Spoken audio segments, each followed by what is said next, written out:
Welcome back, y'all. Welcome back, y'all. Welcome biggity back, y'all. Hey, you guys, and welcome back to my channel. If you are new here, hello. If you are not new here, then of course it is just a welcome on back.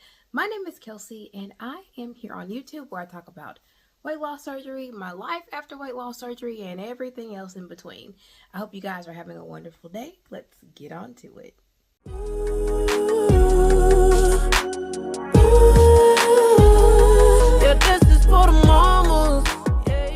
It is my hope through my journey you are able to find the answers to questions you've been looking for, or the path to choosing surgical weight loss is made that much easier.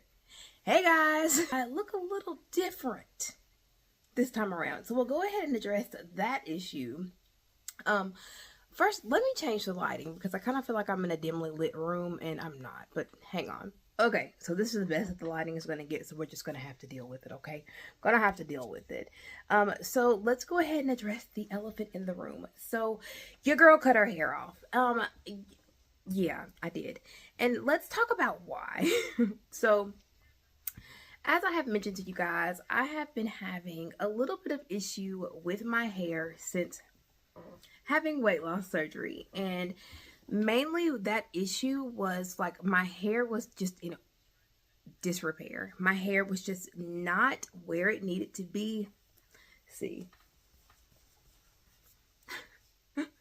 my hair was just not where it needed to be. It just wasn't healthy. It didn't have movement. It didn't feel like it had life. And I have begun using the Main Attraction hair regrowth oil. It is amazing. It seriously helped my edges. Like, my edges are still kind of thin. Kind of is an understatement, but they are still very thin. And so I was trying to find ways to grow them back so that I could progress forward with more hairstyles and with more hair. And it did. It really grew my hair back. I've been like really doing a lot of faux locks, crochet styles, really trying to do protective styles so that I could oil my scalp daily and still have a cute style. So let me show the back of my hair. This is the back. Don't come for me.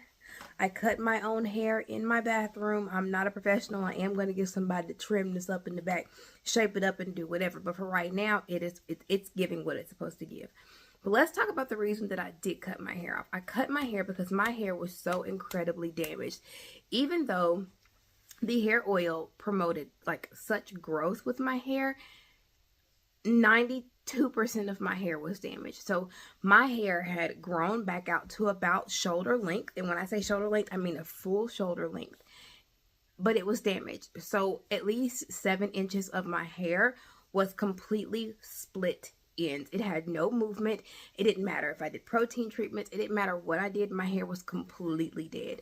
So now that I decided to go ahead and cut my hair has life. My hair looks healthy. My hair has movement.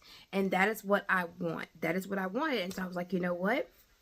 I'm going to go ahead and cut it off. And I just had a moment of just being fed up with doing everything that I could to protect my hair, and my hair still being so damaged, so lifeless, so dull.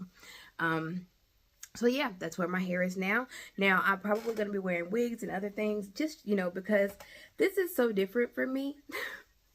This is definitely different. My husband loves it, on the other hand. And I think it's hard for me because for so many years, I used my hair as a protective blanket. I used my hair as a way to kind of hide my face, to hide that I was heavy. And I know that's crazy, but that's literally what I did. So cutting all my hair off, it's been a big step for me, but I am definitely loving it. Definitely going to get used to it, but I can't foresee myself not wearing wigs or whatever. Just wanted to go ahead and address that because it's going to be a question. So yes, I did cut my hair off. Yes, this is my hair. Yes, it is healthy. And I really, really, really hope that I am able to achieve some growth and just some repair and healing. If you guys are looking for a good product, and this is completely unsponsored, I don't get any money for this. This is my 3rd bottle of this oil. This oil works great. And this is just the normal regular strength. She does have like an extra strength. I'll link, or I'll put the brand website here. You guys go check it out. It's wonderfully priced. The only thing I can say is it took a little while for the shipping, and so yeah, I've already ordered another bottle because I know I'm going to be running out of this, but I put this on daily.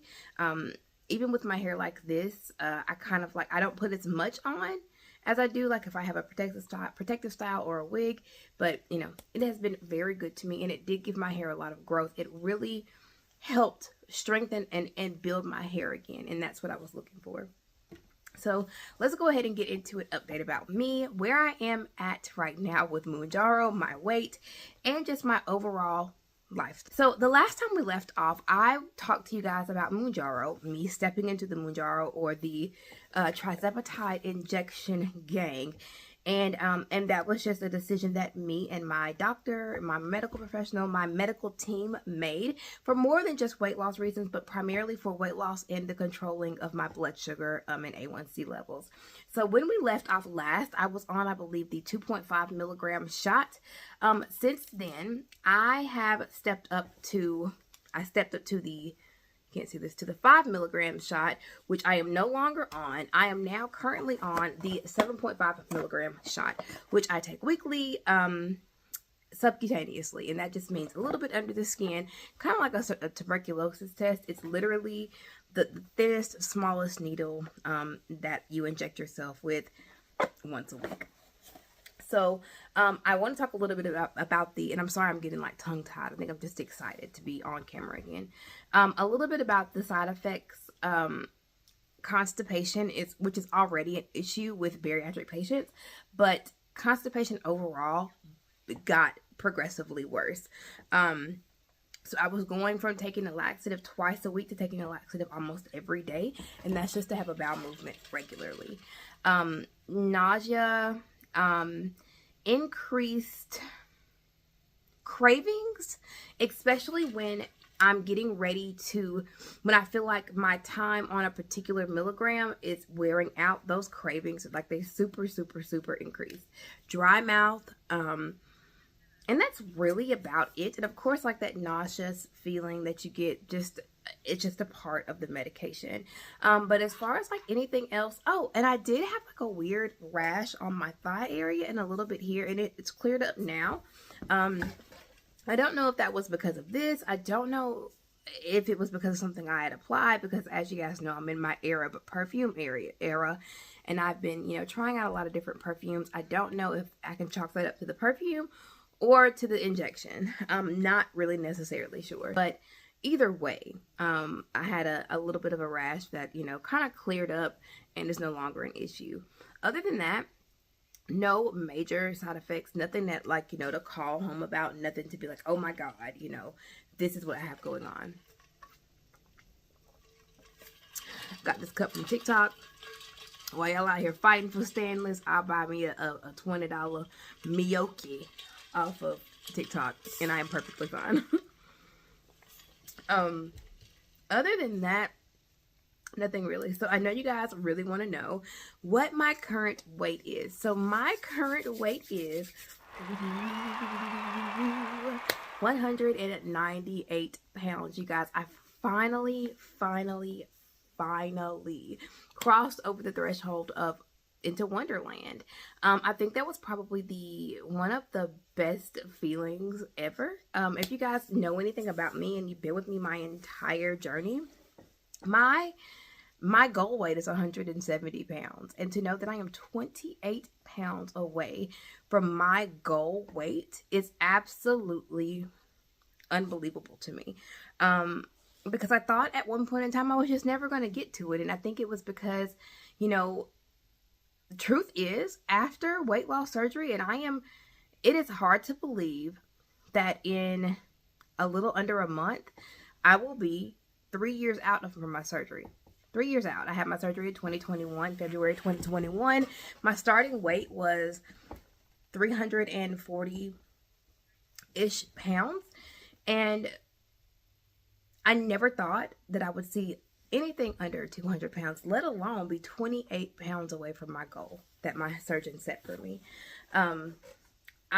It's absolutely mind-blowing. I can definitely tell in my body. I can tell, like, you know, just overall that there have been changes. And I had mentioned before, I think when I had started losing weight, that I wasn't having any like apron issues. I've started to have apron issues. I'm starting to get like uncomfortable under there. I noticed that I'm having to keep it a lot more dry, or just dry in general, because prior to losing this additional 30 some odd pounds, I wasn't having these issues, and now I've started to have those issues. So I bring that up with my physician when I meet with her, and also with my surgeon when I meet with him.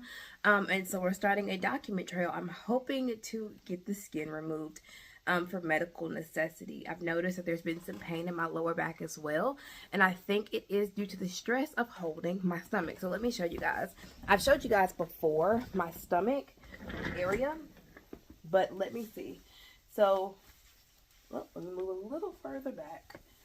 This is your girl. Like, you can't see, this is, and it has just flattened out dramatically. So this is where we are. Like, I can literally lift her, and you can see, like, if it wasn't for this, like, I would be stick thin. Like, y'all, I have a thigh gap. I have a thigh gap. And yet, my stomach is the way that it is. And I'm not gonna lie to you. That's my air freshener. From here up, I look like I weigh 198 pounds.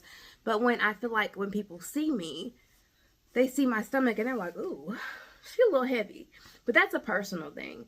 And that's a part of the struggles that I have losing over, you know, close to 140 pounds, and still feeling as though I am just the biggest person in the room. And I'm going to insert a couple of just like full body pictures here of my progression. And it's just, like I said, it can be frustrating because you lose sight of so many things when you work hard and you do what you're supposed to do, and then your body is just still like, hey girl, yeah. So my stomach is definitely an issue for me. And I have a lot of loose skin here, in between my thigh area. But overall, if you were to ask me, am I happy? I am happy. Am I thankful? I am thankful. I couldn't be in a better place mentally. I just know that as far as my stomach, it is going to be an adjustment, or I am going to have it removed. And that's just the beast of the nature of the beast. Let me see there. I did ask you guys to ask me a few questions on Instagram, and there were a few of you that submitted questions, and I have some from previous. So let me get those and I'll answer those questions before I skate on out of here. So I fixed my lighting. I got the questions pulled up. It's been so much. And actually it wasn't on Instagram. It was on my Facebook group. So if you're not a part of my Facebook group, please go ahead and join over there. It's one bite at a time. You might miss out on some good opportunities to ask me some questions you've been wanting to ask. So the first question comes from Miss Pam. And Pam says, I want to talk about water intake. It is so hard for me to drink water. Girl, you are not the only one. In the beginning of my journey, I felt like I was so dedicated to getting in all of my water. I was really good with drinking my water. But then it got to a point where it didn't matter what type of water packet I put into it. It didn't matter what type of, flavoring. It didn't matter what type of fruit. It's just so hard. And eventually I told myself, I found myself, drinking more 0-calorie sodas. I found myself drinking, Splenda sweet tea. I found myself drinking 0 sugar options because I'm like, you know what? It'll be okay. But then I also noticed that I was more and more constipated. That was like there was nothing I could do to fix it. So I was like, you know what, Kelsi? If you want to lose this weight, if you want to get back on track, you're going to have to drink water. Because if you think about it, at the beginning of our journey, water has always been a staple. Water has always been a constantly present thing. And I think the only way that I've been able to re-motivate myself to drink water is to remember my why, is to remember you have a goal, you want to be healthy, and allowing yourself to fall back into this rut of only drinking 0-calorie sodas or not drinking, enough water is going to hurt you in the long run. So my advice to you is to just push yourself to drink, even if you're just starting out a little bit at a time, get a water or a water monitoring tracking app. For me, it just helped. It helped me to be accountable, and I'm a productivity driven person. So being able to click the little cups or to hear the little water pouring sound, that meant something to me, and it still means something to me. So I hope that helps. I mean, I know I don't have the magic cure-all, you know, for you to help you drink more water or to encourage you to drink more water. But, you know, let your health goals be your encouragement. And I hope that you are able to get your water intake back up. I hope we are able to get our water intake back up. The next question comes from Miss Spain O'Neill. And she says, can we get an update on doing the grown folks after VSG? That is definitely going to have to be a video on its own, but I will say it is greatly improved. More so on my part, you know, I can't speak for him, but I know that, you know, definitely has opened up the world of positions for me again. As quiet as it's kept, when you are heavy, there are just certain positions you are just not comfortable in. And yeah, your girl is flexible. So being able to do certain things again and just be in certain positions, and yeah, that's a whole nother video for another day. But it is definitely greatly improved in more than one area. So definitely something we're gonna have to talk about. Great question, Spain. The next question comes from Leslie Tidwell. I am currently most worried about loose skin. That's not really a question. Not nothing against you, but I'm still going to answer it. I'm worried about loose skin too. I'm worried about the long-term effects of having loose skin and the amount of loose skin that I have. I don't necessarily know. Hang on, y'all. Woo. There we go. I don't necessarily know if it is going to have an overall negative effect on me moving forward, but I know that right now it is causing back issues and also the irritation. So yeah, I am irritated as well, but I am on a journey of documenting my problems, my issues with my medical provider, and I'm hoping that I'm going to be able to have that skin removed soon. The next question comes from Shamiqua Belfield. She says, can you address why I cannot get to Wonderland? That would be great. I'm not even on the map. Girl, I had to find my map. I had to go, before I could even begin my journey to head to Wonderland, I had to go and find the map that was buried along the other treasures in my life. Wonderland was it was like a figment of my imagination for so long. And I was just like, I don't understand why I cannot get... Why can't I get there? And now that I am there, I'm like, you know what? Wow. You know, I've lost over 140 pounds. I'm headed towards my actual original stated goal. And you know, all I can tell you is to keep pushing. I can't tell you why you can't get there, because I couldn't even tell myself. Well, I could tell myself why I couldn't get there. I wasn't pushing hard enough. I wasn't doing enough. And I know that's hard to hear, especially, you know, if you were like me and you're barely eating and you think you're doing everything right, but there are things that you're going to have to tweak and find out. You're going to have to find your sweet spot. You're going to have to find what works for you, and you're going to have to find the best way to achieving your roadmap to Wonderland. We're all headed to the same direction. We're all going to the same destination, as I've always said, but how we get there is going to be different. I wish you well on your journey. The next question comes from Miss Samantha Tyler. She says, how to stay consistent when you are in a stall for a very long time? Child. If I knew the answer to that, I would be a multimillionaire. I would have 10 million followers on YouTube, Facebook, Instagram, and all of the social platforms. I would be a world-renowned just psychic. I don't know. And for me, it is remaining consistent and not allowing myself, because I am a self-sabotager. When I get to a point where I am just like, nothing is working, I start sabotaging. I start doing things. I start eating things I'm not supposed to eat, doing things that go against, you know, our principles, our, you know, consistencies. And that's what messes me up. My genuine and honest answer to you is, if you are stalling, continue to press through. Do not stop what you're doing. Lower your caloric intake a little bit, up your protein intake a little bit, lower your protein intake a little bit. You may need to speak to your doctor about, you know, constipation issues, because believe it or not, if you are constipated, you are retaining weight through constipation. Making sure that your water intake is where it's supposed to be, 64 ounces a day. If not, if not 64 ounces more. You could never get enough water in. Water, to me, the way that my surgeon and my nutritionist explained it to me, is that the more water you get in, the more fat you're flushing out. So make sure that you are hitting all your parameters. And if all else fails, y'all, literally, I have my surgery book. I don't want to get it but I have my surgery book right here. I revisit my surgery book at least once a month to look at things that I may have forgotten, or things that I've just gotten so used to doing that I'm doing them wrong. We get so used to doing things in our own way, or tailoring to them to how we feel is the correct way, that we start doing them wrong. So I go back to my surgery book so many times, and I look at what I did in the beginning, and that helps me. I hope that helps you. The next question comes from Marcella Chillis, and Marcella asks, do you get cold?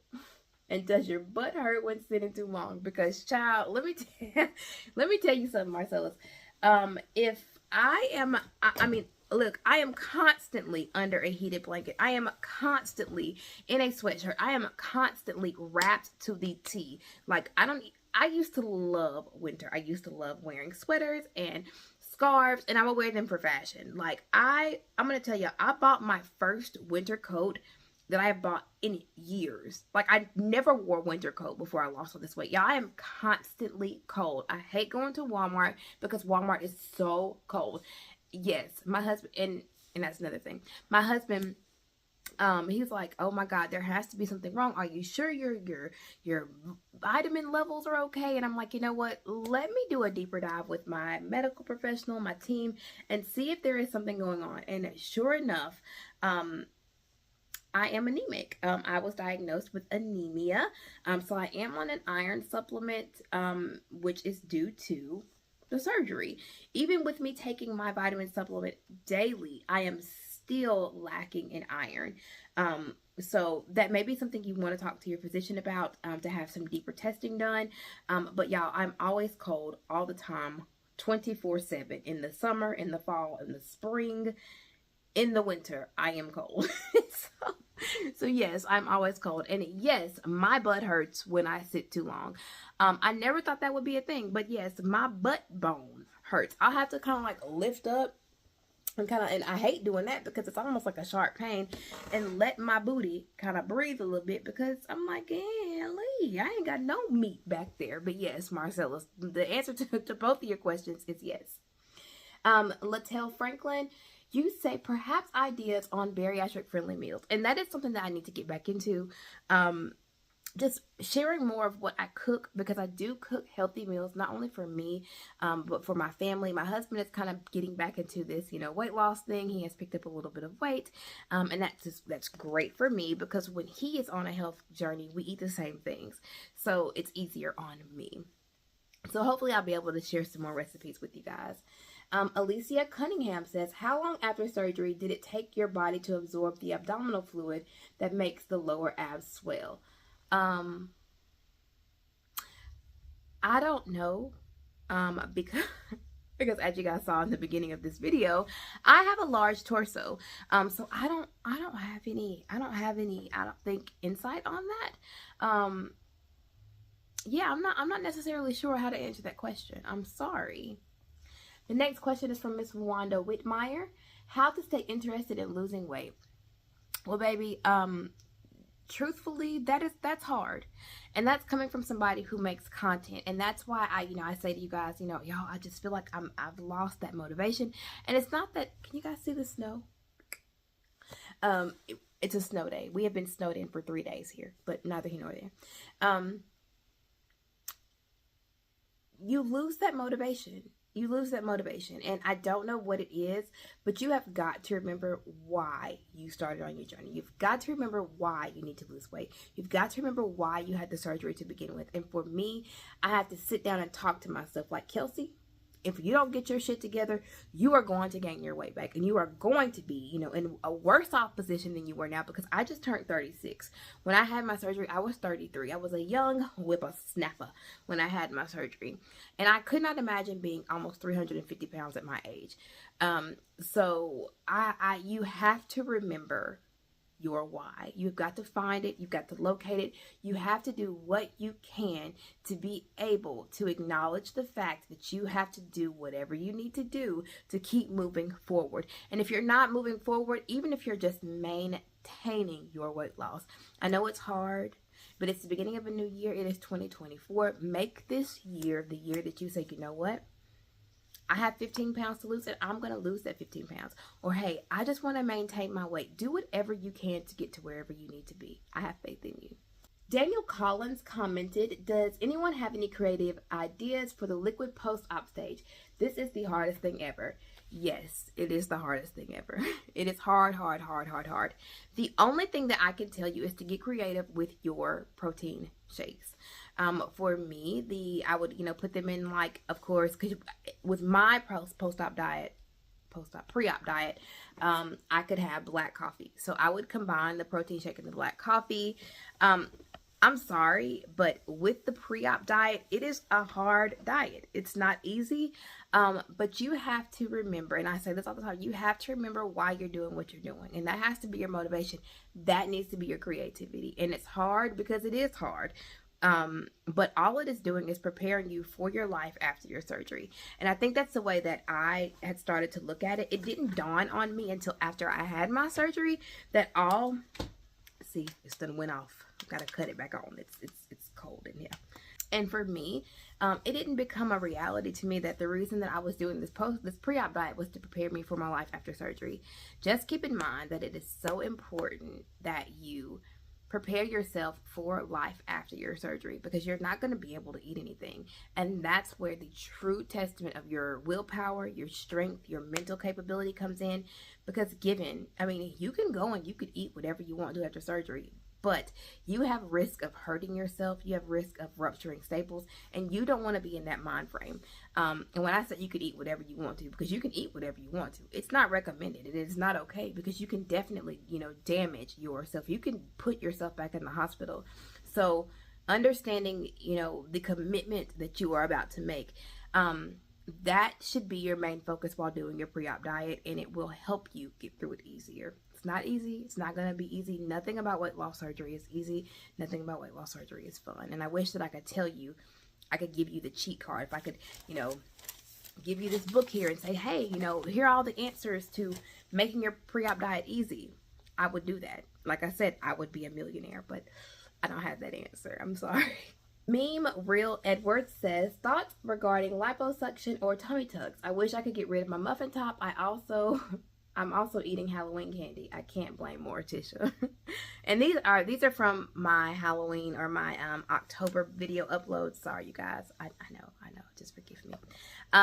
Well, as I've mentioned, it is my ultimate goal to have my skin removed. It is my ultimate goal to be able to progress through and lose enough weight to have skin removal. But it is also my goal to have the skin removal approved by my insurance, mainly because the skin is causing issues with me in like my day-to-day life, which I do feel should not, like, this is it's a direct a direct effect of me having my surgery. So I'm all for it. Get it. If you need it, do whatever you have to do to make your body more comfortable. Shauna Loftus, I'm sorry for mispronouncing your name, wants to talk about sugar cravings. Woo girl. As I have mentioned before, I have a sweet tooth that is the size of me. For me, the only way that I was able to kind of like get through those sugar cravings, I would find healthy alternatives. For me, one of my favorite things to eat, and it's still one of my favorite things to eat, is what I call an apple donut. But finding suitable and more healthy options for, sweet treats was the only way that I was able to get through. Now, don't get me wrong. Your girl eat candy. Your girl does eat things she's not supposed to eat. And, unfortunately, that is the nature of life. I wish that I could sit here and tell you, nope, I don't eat cake. I don't eat. Do you guys remember when I couldn't eat cake or steak? Well, I can now. I wish I could tell you that I don't do things that I don't do, but that's just not who I am, and that's just not realistic. And a lot of times it's in the head. Make you a iced coffee or a protein coffee. You know, a lot of times protein intake can really have an effect on things that you're craving, or you might just not be getting enough nutrients from the things that you're eating anyways. Just try that, or maybe try the option that I'm giving you. Get fruits, different types of healthy, like protein bars. And I know that it's easier said than done, but you guys, I'm so serious. It's so worth it. It's worth it. And I have to tell myself that all the time. Either you're going to eat this cheesecake, or you're going to go in here and you're going to make an apple donut. I mean, you choose. So 9 times out of 10, I will get the apple donut. But anyways, I'm going to go ahead and get out of here, you guys. Thank you so much for being here. I know it has been a while, but I do want to let you guys know that I am going to try my hardest to twice a month upload videos for you guys for the year of 2024. That is my goal. That is my goal. That is my goal. I'm going to try so hard to give that to you because you guys deserve it. And I want to share that with you. It's just life be lifing. Life be lifing. If you guys like the video, please make sure to hit that like button. If you are not, please make sure to hit that subscribe button. Become a member of my family. I would love to have you here. And if you haven't already, head on over to One Bite at a Time. It is a safe place to talk about hard things and also to ask questions. And sometimes I'm just over there moseying around talking back to you guys. Sometimes I get a little time. Sometimes I get a little wild hair to sit and talk to you guys. But I do have great moderators over there who are very versed and very, very knowledgeable and who go through their own struggles as well and may need your expertise on some things. We are there. It's a big family. It's a hate-free zone. You can feel free to be you over there and not be shamed. I love you guys to the moon and back. Be good to each other, but most importantly, be good to yourself. And I will see you guys in February. Bye!